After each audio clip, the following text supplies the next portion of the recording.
What happens when two dudes, one a retired Navy SEAL commander in Colorado Springs, and the other a hippie meditation teacher in New York City, get together to discuss living mindfully?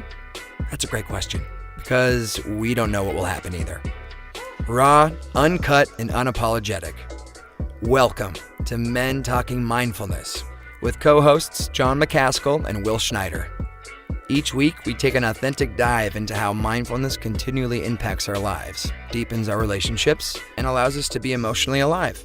We filter all of our conversations through the man box, where we unpack how as men we are expected to act in society, how fighting the authentic human experience is exhausting and damaging, and how mindfulness can help. Now, on to the show.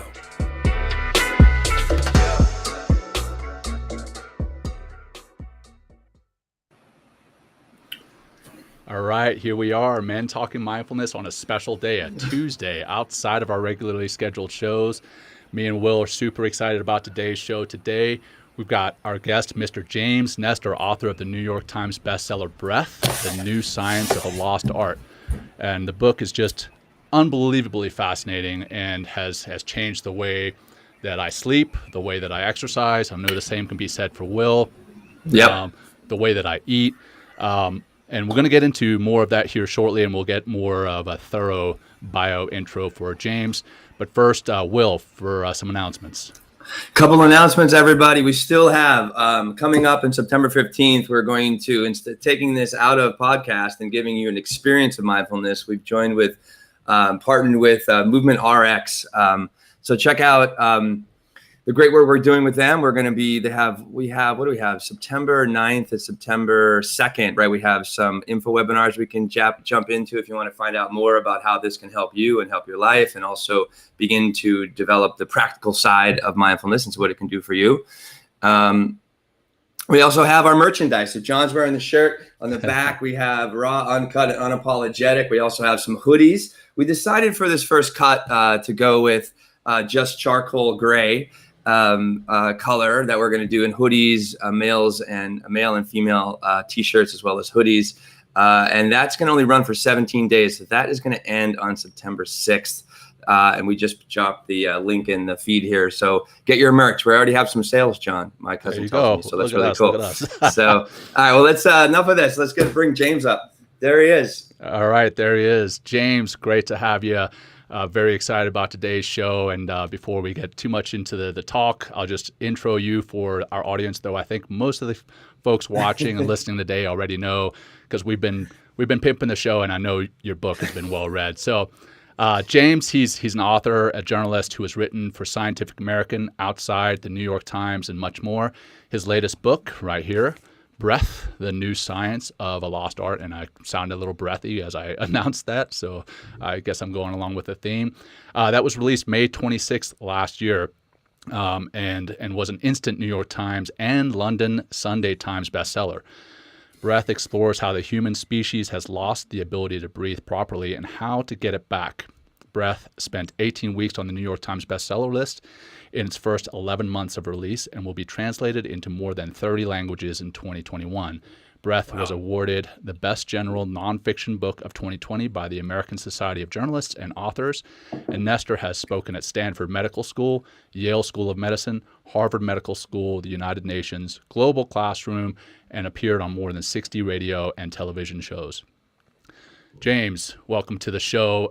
As I said in the green room prior to hitting record or stream, we're so excited to have you here today. Can't wait to get into this interview.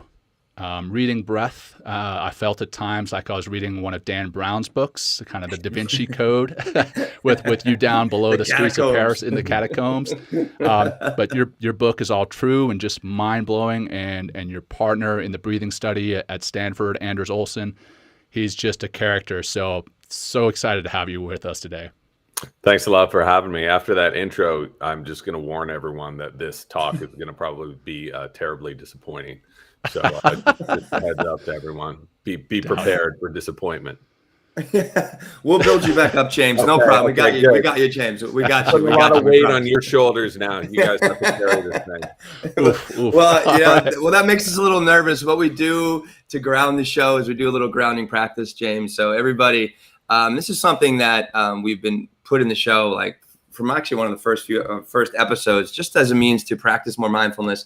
I'm actually going to read a quote from your book, James, that I think will help us deepen our grounding practice. And you say in the book, the deeper and more softly we breathe in and the longer we exhale, the more slowly the heart beats and the calmer we become. So maybe this can all help us, right, to just ground a little bit, be a little more present for the show. So we're just going to take a few moments.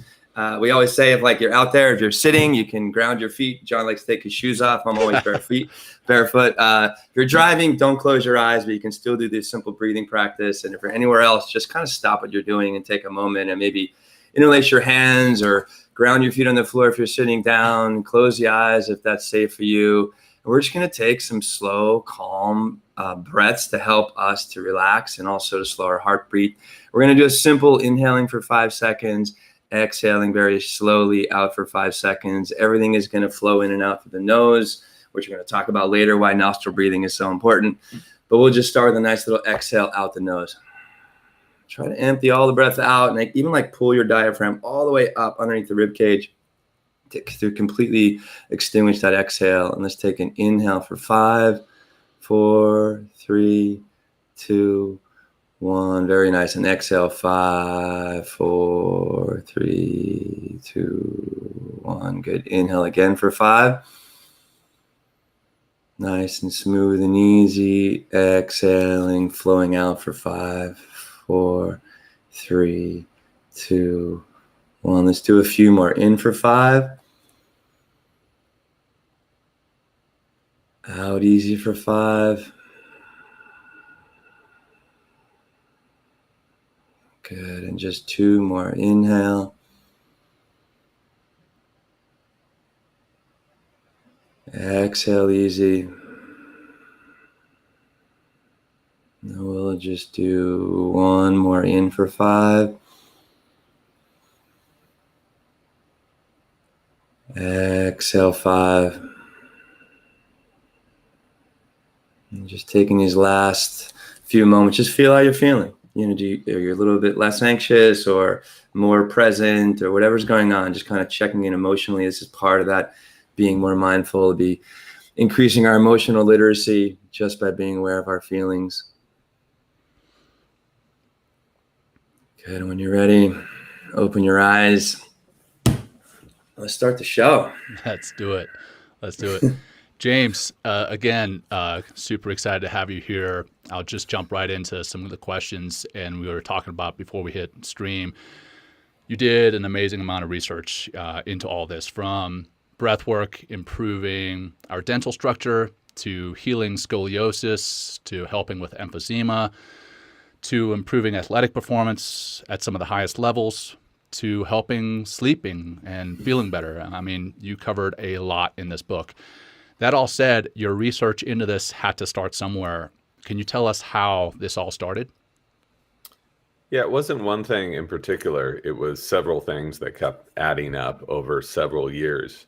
So it's not like I woke up one day and said, I'm going to write a book about breathing. That would be a really bad idea. And even when I thought that there would be a deeper story in this, I brought it to my agent, my editor, and they thought it was idiotic. They said, this is definitely not going to work. You need to think of something else. So, you know, for me, it was both personal experience and professional experience. Personally, I was suffering from respiratory problems. I was exercising all the time. I was eating the right food, getting 8 hours of sleep, you know, doing everything right, quote unquote. But I kept coming down with bronchitis, mild pneumonia, wheezing when I was working out. If I was doing martial arts or surfing, whatever, my breathing just kind of felt off. And when I asked anybody about this, from doctors to physical therapists to meditation people, I didn't get too much context on it. The doctor said, oh, you know, welcome to middle age. This is just what happens to your body as you get older. Wow. And I didn't really go for that.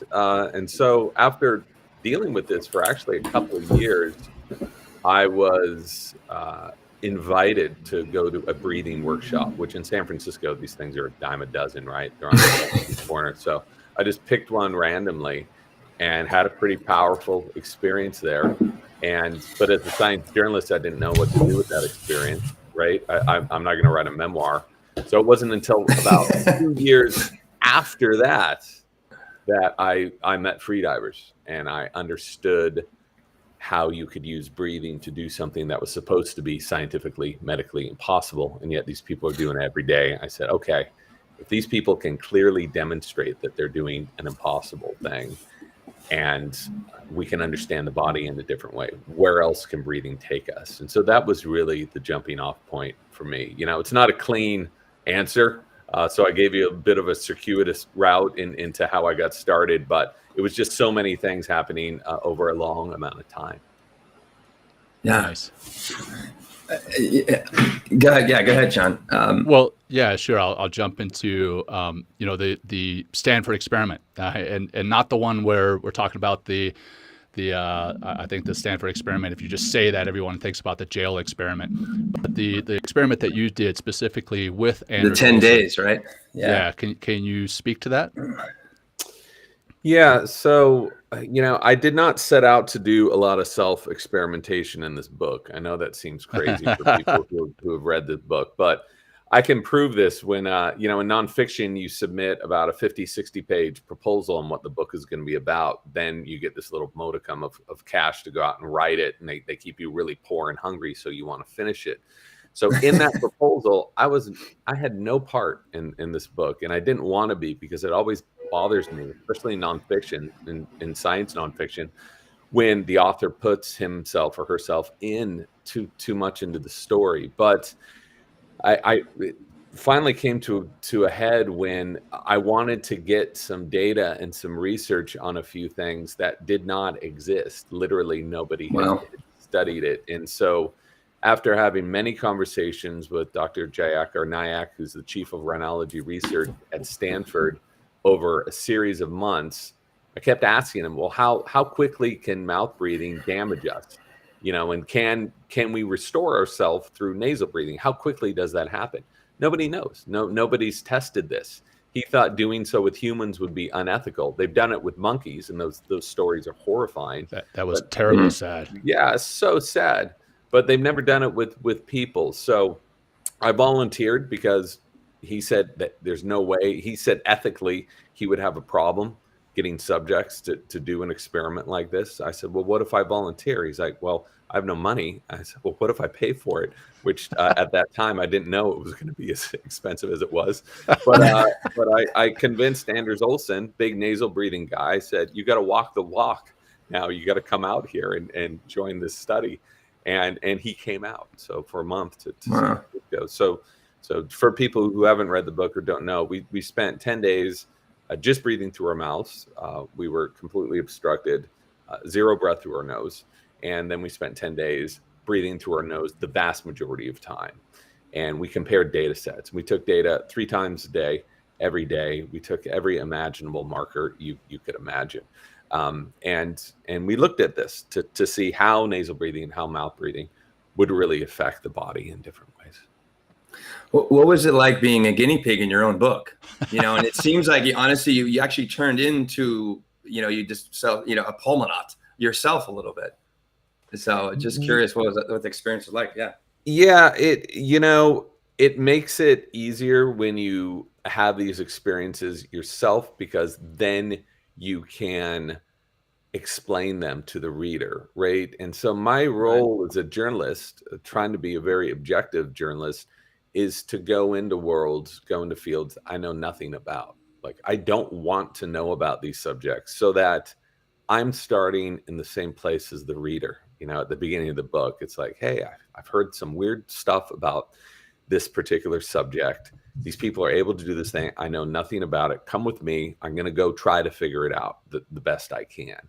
And so that's my approach to these subjects. So going into the mouth breathing, nasal breathing, and to be clear, a study with 2 people proves nothing. I get that. I understand that. Yeah. What we were doing was just supported by what scientists have known for decades and decades. We were just experiencing it personally. And so to personally experience all these things you've read about in 20 different studies allows you a deeper insight into how these different pathways of breathing really directly affect us. Not years from now, but in the moment. And so to me, what was interesting is not to just do what some people thought was a supersize me stunt, where I was just in my mouth. 25 to 50% of the population is habitually mouth breathing, so we were just putting ourselves into a position that so many people know. During allergy season, go look around and you can see like so many people are plugged up. So that's what we were doing, is just reflecting. I was trying to magnify what science has already known and experiencing it personally. Did you think that the results that you experienced, both physically and then when you looked at the data, did you think it would be that dramatic? No, not at all. And honestly, there's no way I would have done it if I'm being completely truthful. So the first couple of days, we were hanging out, and we were actually down here. I set up my lab in the downstairs of my house, and we were kind of cracking up. We're like, oh, this is so stupid. Trying to go out to lunch and eat, and people are looking at you and whatever. We were kind of your nose plugs. This with your nose plugged. Yeah, we had nose plugs, okay. and we had tape on there often. Yeah, okay, so just to you look keep as crazy as any New Yorker. Yeah, and everyone thought that we had, this happened numerous times, thought that we had both gotten nose jobs. And so some people were saying like, congratulations. You see my nose. If I had just gotten a nose job and they left this, someone had not done. I've got the same thing going. Had not done a good job. So it was, people thought we both got in a car accident. We hit our heads on the dashboard, or we were boxing. People would say, "Who won the fight?" So it was kind of funny, and mixing it up a little bit. And then after 5 days, it's like the laughs and giggles started really going away when our sleep was so devastated, snoring through half the night, sleep apnea, stressed out, brain fog constantly. And it was really, really painful. And I couldn't help thinking about all those kids and so many people who were told that just breathing through your mouth is normal. Being constantly obstructed is normal. And just get on with life. It seems like we've been missing this huge part of our health, and it's just the pathway through which you breathe makes such a huge difference to everything, really. Yeah, it's wild. And I'm glad you mentioned the sleep there, because Will and I have, as I mentioned in the beginning, we've changed the way we sleep. We both sleep with our mouths taped. And for listeners who haven't read the book, that I'm sure sounds wazoo. Why are you sleeping with your mouth taped? Well, I mean, can you tell the audience why we would be doing that, and then two, what the benefits of doing such are? So when you want to become a nasal breather, it's easier to do in the daytime than it is to do at night. So in the day, you can think about it, right? Oh, I'm breathing through my mouth. I'm going to close my mouth. I'm going to breathe through my nose. When you're working out, you can force yourself to breathe through your nose. At night, what happens? Your muscles relax. You go unconscious. And so many of us, more than 60% of the population breathes with an open mouth at night. More than 60%. It's probably way more than that. So what can you do about it? And what I had been told is not a lot. And if you look at mouth breathing and snoring and sleep apnea, you can increase, sometimes significantly increase your chances of suffering from both snoring and sleep apnea. Now, to be clear, it depends where that snoring is occurring, where that sleep apnea is occurring. Not everyone will benefit from closing their mouth at night who snores or has sleep apnea. This is not a blanket prescription. But for a lot of people, it makes a huge difference. The reason is that when you close your mouth, right now you can open your mouth, right? And you're going to feel your tongue sort of rocking back into your throat. When you close your mouth, that tongue rocks up to the upper palate, opens your airway. When you breathe through your nose as well, you create more pressure in the airway, which helps to open it so you can breathe more easily. So they used to have, 100 years ago, they sold chin straps to do this. They knew how damaging it was 100 years ago, right? And they had all these different products to close your mouth at night. I wasn't too into the chin strap idea, and I had heard about how taping your mouth at night could be beneficial. I thought this was just complete idiocy. And I went on YouTube and I looked at these videos and it looked even more idiotic. So I discounted everything until I started talking to top researchers in sleep medicine, in speech language pathology, in athletics, and they all have been doing this, some of them for decades, and having huge success with their clients and patients. And I think where people get the sleep tape thing wrong is they tend to think like it's a fat strip of duct tape across the mouth, or it's several pieces of tape. You don't need that. What I've found is, look at how conveniently I happen to have some right here. I keep a roll next to this desk here because usually people ask me about this, but a size about the size of a postage stamp, and you can just, this is the technology, you guys. This is the latest, greatest. I'm in San Francisco, Silicon Valley. Silicon Valley. We have that in New York. We have it in New York. Disruptive stuff. We are only into digital disruption. So here's a little bit of that. This is it. I can still talk to you. I can still cough. I can still breathe. But when I go unconscious, what does this do? Keeps your mouth closed. It keeps my mouth closed. The tape is supposed to come off that easily. Okay. You take it off with your tongue. It comes right off. At any time in the night, if you want it to come off, you just open your mouth. So this is such a simple thing. It seems like it's not going to do anything for many people. But this is the one thing I've heard from literally thousands and thousands of people now, that they're no longer snoring. They know they have reduced their sleep apnea or eliminated it. Not for everybody, okay? Some people have problems in the nasopharynx, which this isn't going to do much for. But this is a free hack. You're only going to benefit from nasal breathing, so I figure why not give it a go? And now there's a big study booting up at Stanford with 200 people suffering from sleep apnea, looking at how sleep tape might affect their condition. And there needs to be more science, more studies on this. There's zero money to be made from this, which makes it harder to fund these studies. But this is something that anyone can try out. Yeah. Nice. Well, I mean, on my personal level, I know Jon, like I've been doing it since like May. Like I read the book, and I read the tape, reading about the tape in the book. And one thing that really stuck out at me was the vasopressin. Yeah. And I felt like this is like, I've been calling it to my friends and telling people about it, like, this is like the camel hormone. It helps us to hold water. You know what I mean? It really does. And that was enough for me. And I know Jon's heart rate variability. The first night he did it, just like spiked, skyrocketed, like went up giant. Because and I feel more hydrated throughout the day. I don't get up at night to go and pee. I feel like also this could be a great way to kind of crush some of the water crisis out there in California. If people stop drinking more water at night and flushing their toilets all evening. Right. I mean, just a little hack there, maybe. But it's really done. I never feel like I'm ever dehydrated now, because I'm always like, for some reason, after doing this for weeks or months, I just, my skin isn't dry. I'm like, it's amazing. Just the water retention I'm feeling. And I get a better night's sleep, much deeper sleep, just by putting a simple piece of tape over my mouth. Yeah. Really amazing. What's great is this stuff can be measured. This isn't just subjective, right? It's great to say, hey, I feel better doing this. That means something. Right. But as a journalist, it needs to be measured and replicable for it to be legit, at least in my opinion. And we know that you lose 42% more moisture when you're breathing through your mouth. Do that 8 hours a night. What's going to happen? You're going to go to bed every single night with a jug of water like this. That is tea, everybody. Don't get nervous. Which is what I did for decades, and I thought it was normal. Didn't matter if I was in a hotel room. Didn't matter if I was camping. Didn't matter if I was home. I had to go to sleep with this huge thing of water. I would just hit on it all night. I would wake up and hit on it.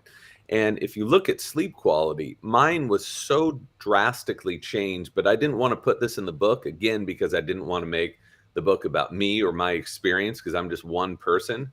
But my heart rate variability went through the roof when I started mouth taping. And I've heard this from so many people. If you look at deep sleep too, some of the, Oura Ring, Whoop, some of their data isn't super accurate, but it provides a general overview, which I think is very helpful.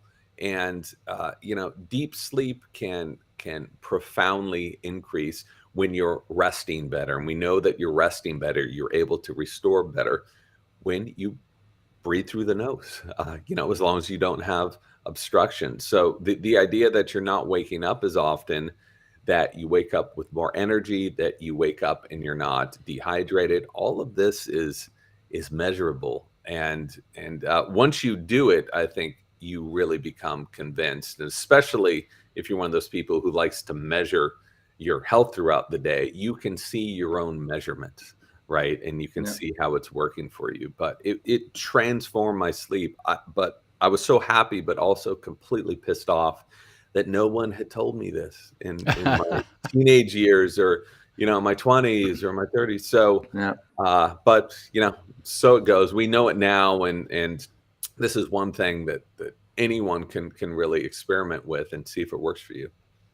One last benefit that you mentioned about dentists say it's the number one reason for cavities or something, right? They're breathing through the mouth. They've been saying that. They've literally been saying that for over 100 years. So I found studies from 120 years ago, dentists saying mouth breathing is contributing to cavities. It's contributing to periodontal disease. I was just spent a few days with a leading dental researcher, Dr. Kevin Boyd, whom I learned so much of this stuff from. And he is convinced the number one cause of cavities is mouth breathing. That's not to say sugar doesn't affect cavities. It does, right? You can't go eat a bunch of gummy bears and think you're always going to be fine.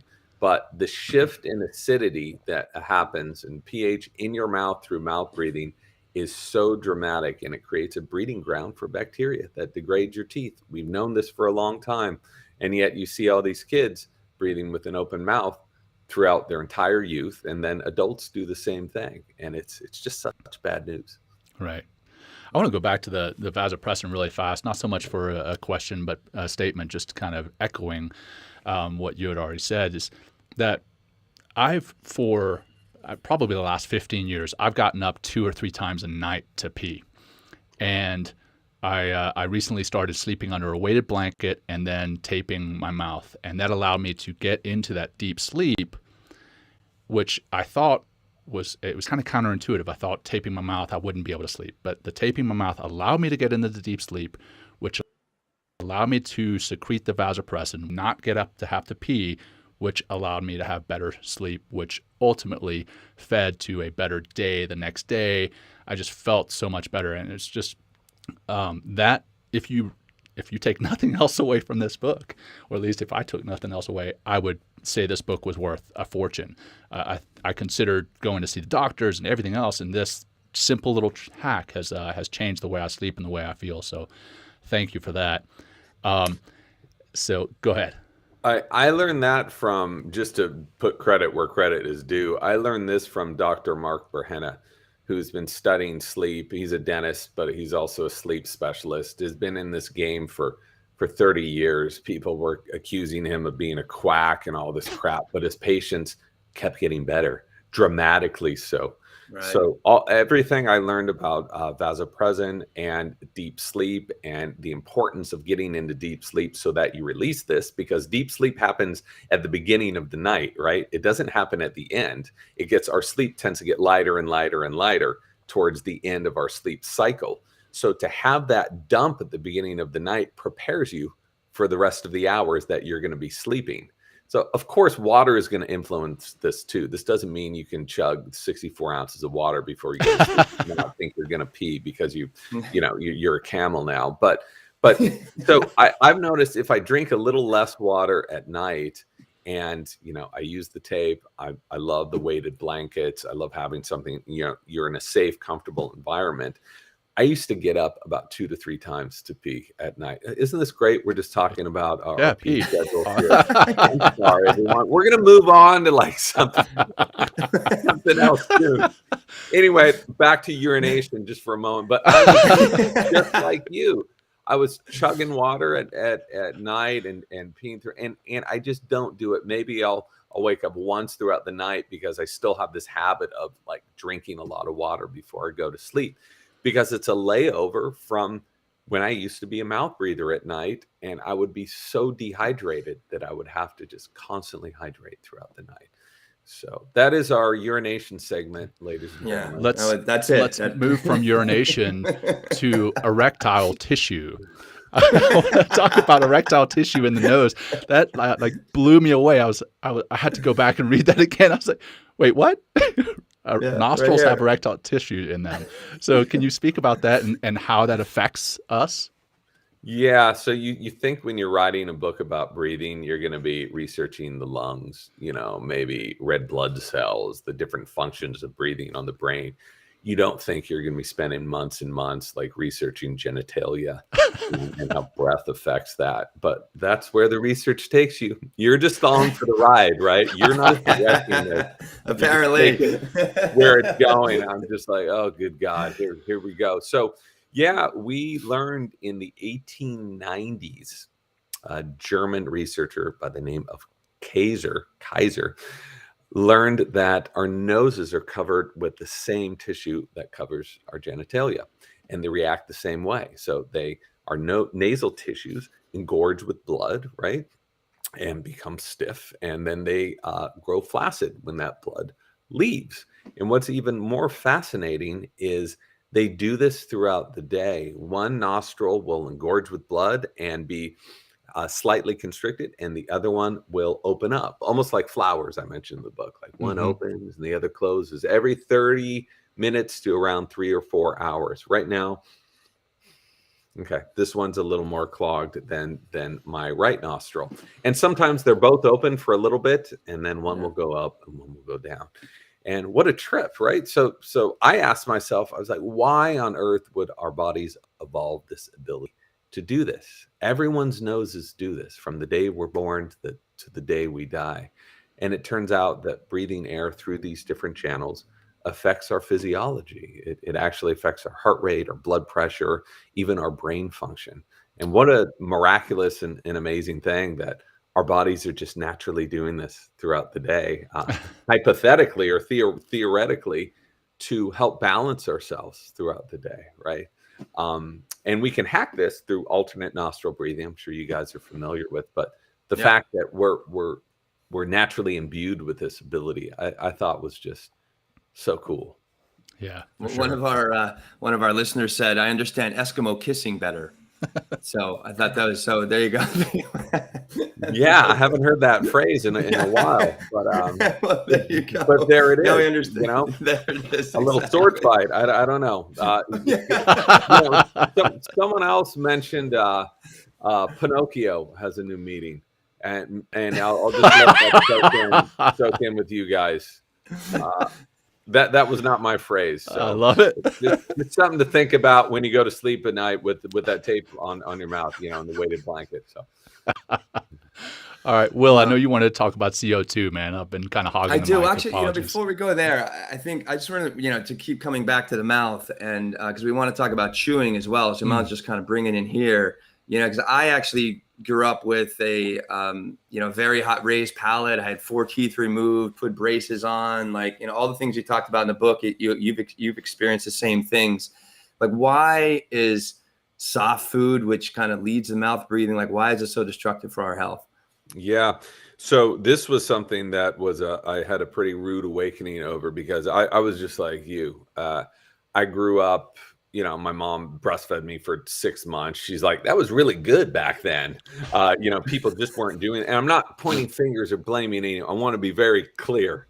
Moms did what they could do. And 3 kids, how do you possibly keep up with that? So starting with that, and then, weaned on to soft food, Gerber, applesauce, crap, just like everyone else was eating. And then the typical American diet, canned vegetables, Wonder Bread, Velveeta, just everything was soft, not only nutritionally deficient, but soft, even though this is what our governments were telling us to eat, right? This was the food pyramid. Eat a lot of processed grains, everybody. More Count Choculates, part of a balanced breakfast. Exactly. What's going on here? So when we don't get that exercise in our musculature, in our skeleture, our faces don't develop properly. It's just like anything else, right? It needs input. Our faces need input. And what happens is that upper palate of the mouth tends to grow up instead of out. It's so fascinating when you look at ancient skulls. Every single one of them have a very wide palate, right? That's flat on top. And because they have this wide and flat and prognathic facial growth, their teeth are all perfect. And if you look at us today, 90% of us have some sort of crookedness in our teeth, right? Yep. And the majority of us have a palate that grows up. And when that palate grows up, the mouth grows too narrow. I'm a great example of this. The teeth grow in crooked.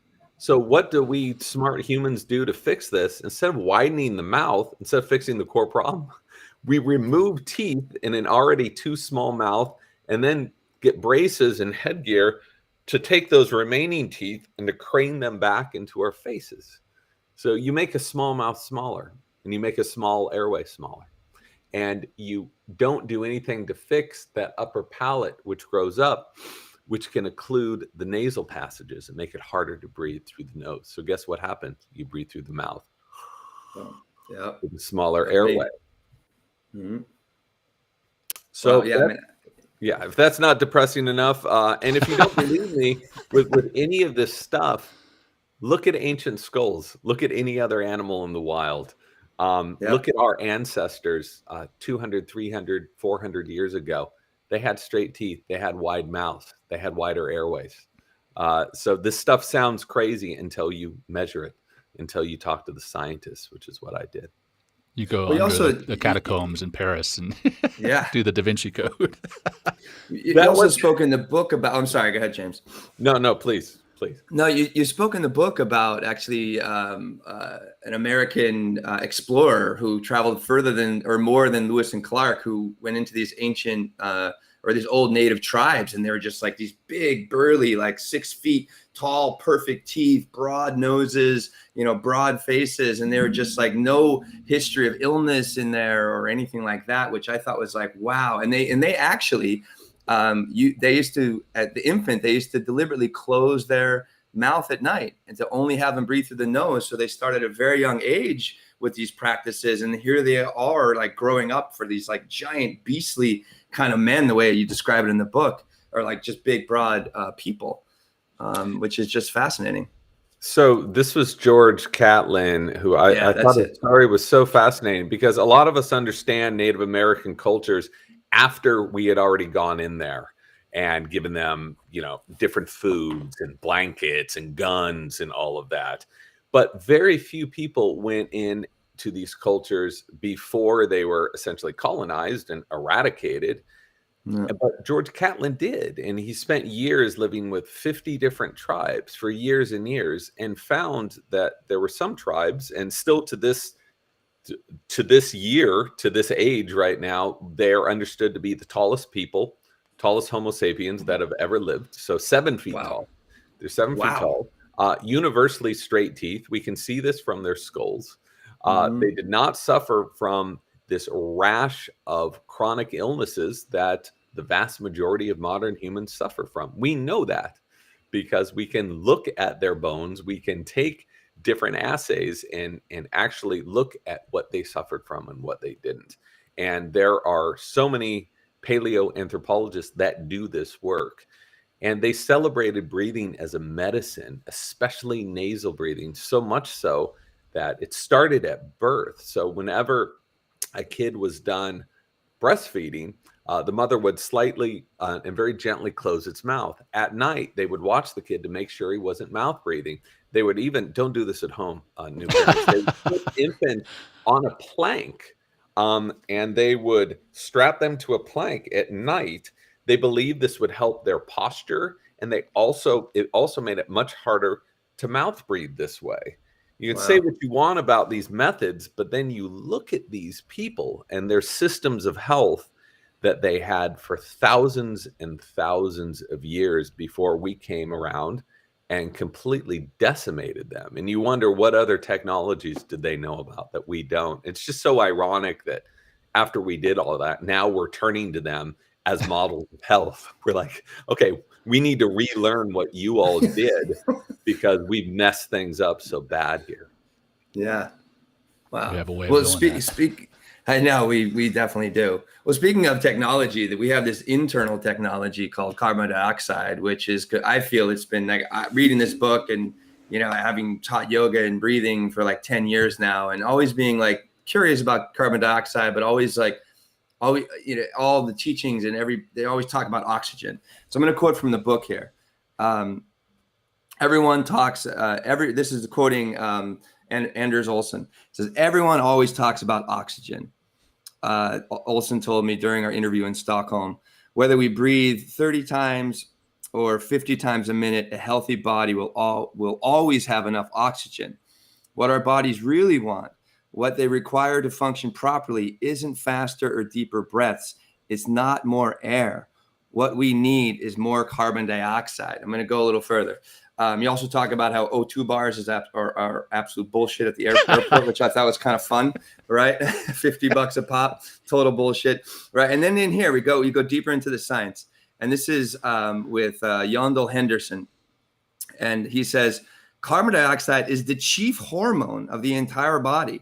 It is the only one that is produced in every tissue and that probably acts in every organ, Henderson later wrote. Carbon dioxide is, in fact, a more fundamental component of living matter than is oxygen, which that kind of really blew my mind. So let's go down the rabbit hole of carbon dioxide and what are some of the findings that I think it was the chemoreceptors in our brain and holding breaths and having, a combination of oxygen and carbon dioxide cocktails and stuff like that. So it's like, wow.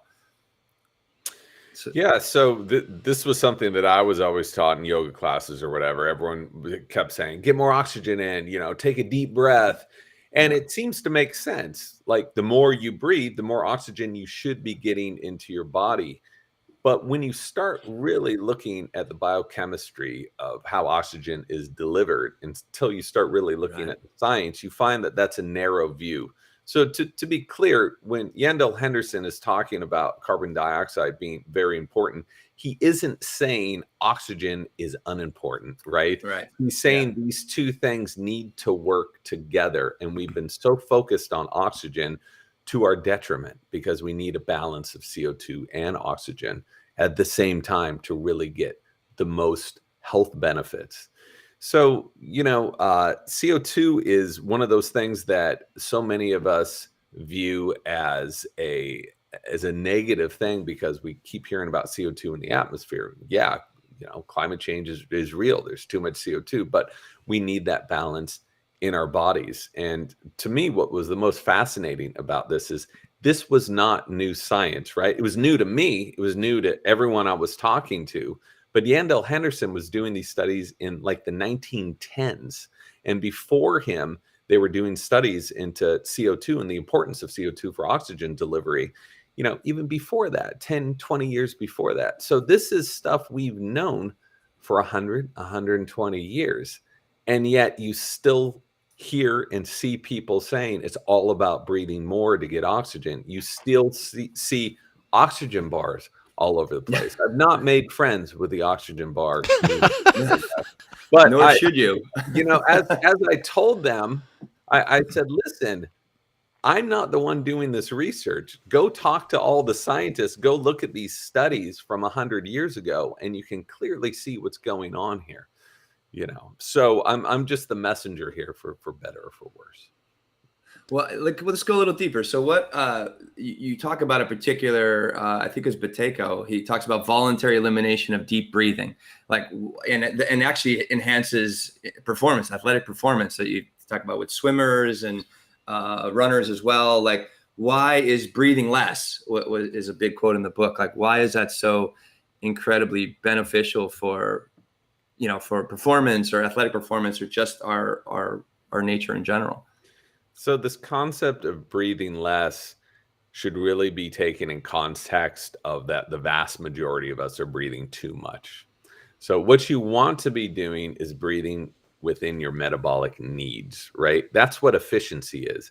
Take in the oxygen you need, right? Exhale the CO2 and all the other toxins in our body at peak efficiency. Why would you want to be over breathing all the time if you're only using part of that oxygen? We exhale about 75% of the oxygen we take in. So we're only using a very small amount of that oxygen we take in. When you breathe heavily, you're using a far less percent of that oxygen. So if you think of athletic performance, it's all about efficiency, right? Why would you needlessly be wasting energy doing something when you can do it much more efficiently?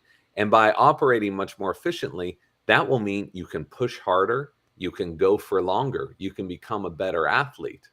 And it's interesting to me that so many athletes aren't considering breathing. This is how we get the majority of our energy from, right? Is from breathing. It's not from food and water. It's from our breath. You don't believe me? Hold your breath for 3 minutes and see how much energy you have when you conk out. So we have to be considering our breathing when we're doing anything, but especially with athletics. So what Buteyko was trying to do through his exercises is to train people in these very focused exercises to be comfortable with breathing less, to increase that CO2 and be comfortable with it, so that when they're not doing these exercises, they will naturally be unconsciously breathing less, right? It's like weightlifting. It's building a habit. So you should not be doing these Buteyko exercises throughout the day, just like you shouldn't be at the gym for 12 hours a day. You do that for a short amount of time. You reset your body. And these exercises, you can call them whatever you want. Buteyko, Papworth method, pranayama, breath holding is an essential part of any pranayama. Call it whatever you want. It's all doing the same thing. And they are so transformative to people's health. The science on that is so clear. And I can't tell you how many people have written me and that I've talked to who have said just getting their breathing in order by breathing less and understanding this concept, they've either reduced or reversed their asthma. Same thing with panic, and breathing can even affect autoimmune conditions as well. Well, you mentioned panic there, and one of our watchers put a comment about post-traumatic stress and anxiety, and you talk a lot about that in the book, about the amygdala and the role that the amygdala plays, but then also the chemoreceptors. Can you talk about what you experienced there? Sure. So our chemoreceptors are these little receptors that gauge the amount of CO2 and oxygen. The peripheral chemoreceptors are looking at oxygen as well. But our main driver for breathing is CO2, is an increase of CO2. It's not oxygen. And I've gotten this. So when you hold your breath right now, if you exhale, hold your breath, that need to breathe you're feeling is triggered from an increase of CO2. And that increase of CO2 is gauged and measured by these chemoreceptors. That's a very simplistic explanation of how it works, but that's how it works with breathing. So the concept is that by allowing these chemoreceptors to flex more, to become tolerant of more CO2, you can fix your breathing and calm yourself. We know that when there's low CO2 in the body, you tend to lose circulation in your extremities. You tend to lose circulation in your brain, in the blood flow to your brain, okay? You tend to become more panicked because your body associates breathing like this with an emergency. So you create this negative feedback loop that you're constantly alerting your body that there's an emergency, right? And this drives people crazy. It leads them to panic. It can contribute to many symptoms of PTSD. So the very first thing you should do is to get control of your breathing. I don't know if you know Dr. Andrew Huberman at Stanford. He's been studying a ton of breathing over the last few years, but he said this is the number one quickest and most profound thing you can do is to get control of your breathing if you have one of these conditions. And we can understand it from a biochemical standpoint, physiological standpoint, neurological standpoint, but all of those things tie together. This is your driver and the thing you really need to get a hold of. Nice. Wow. Well, I know you have a hard stop coming up, so I want to be conscious of that for you. I'm done with my questions. Will, anything on your end that you want to wrap up with? I can always ask some questions.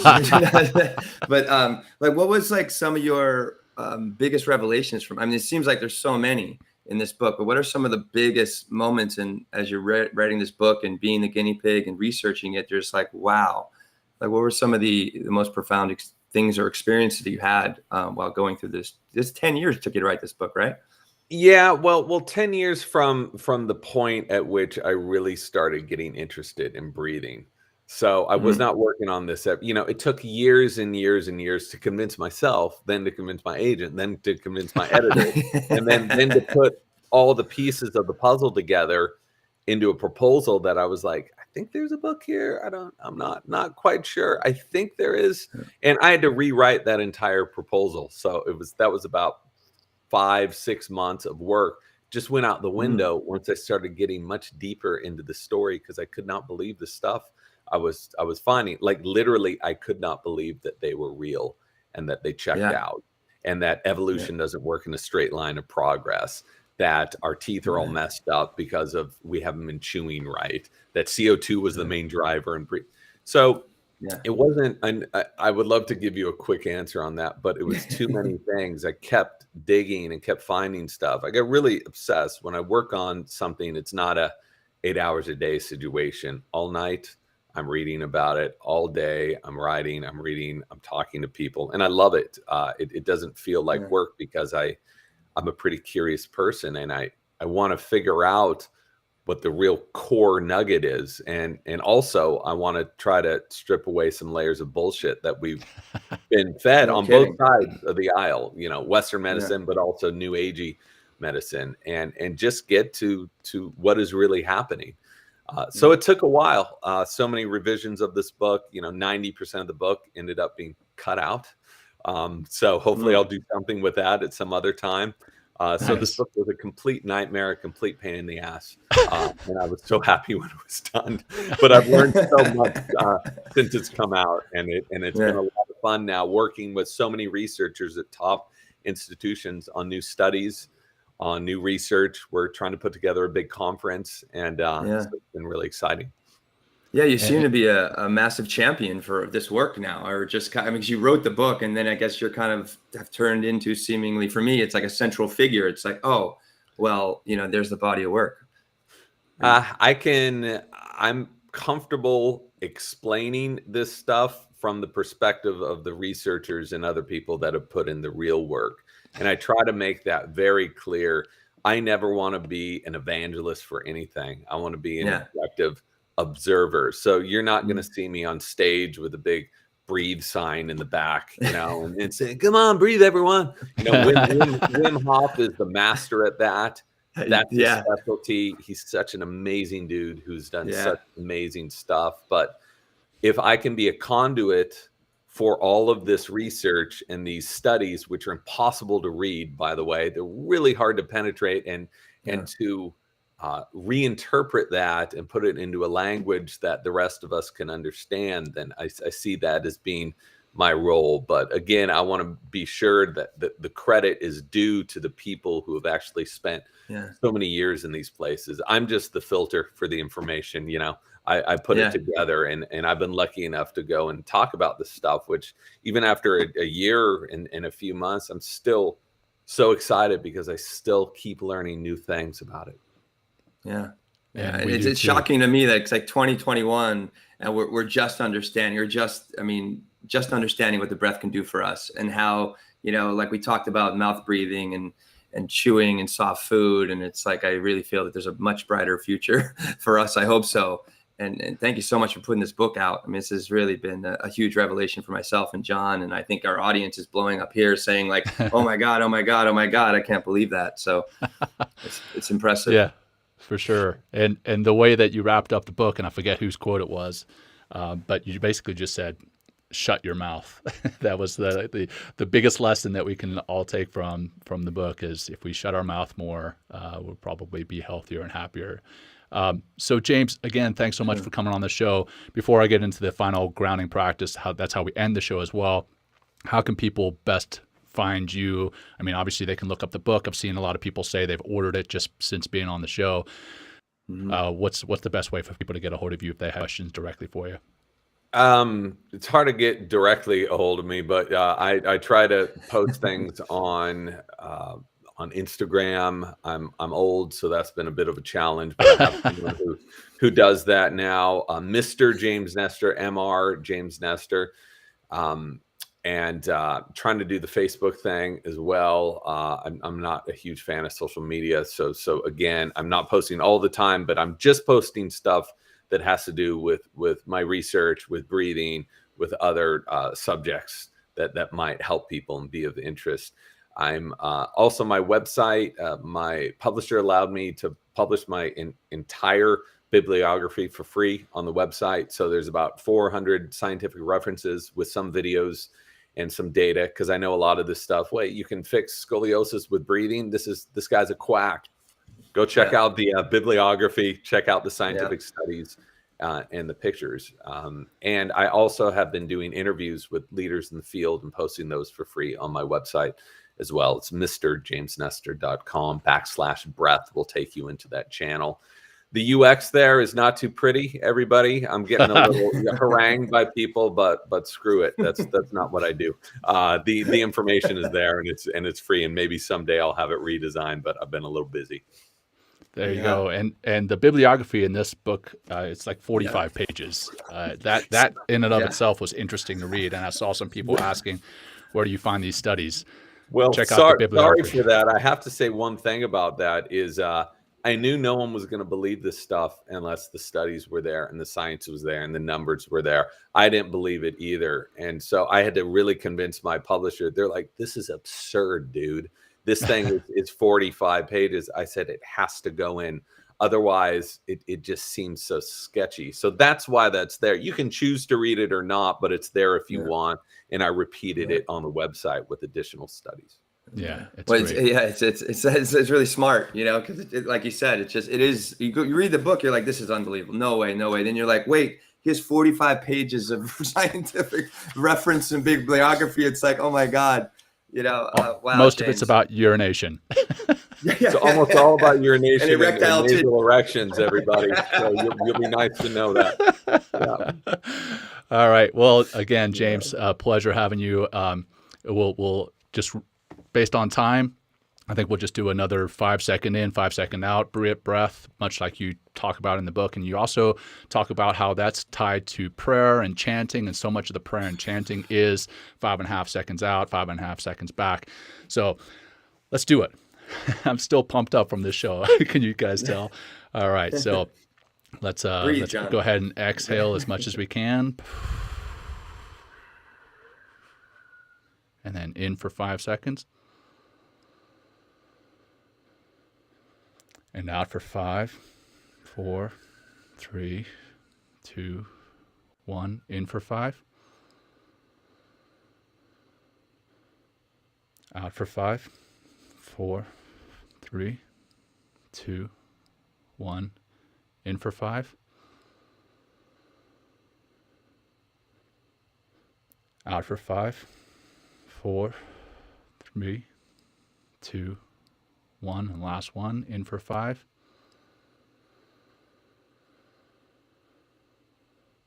And out for 5, 4, 3, 2, 1.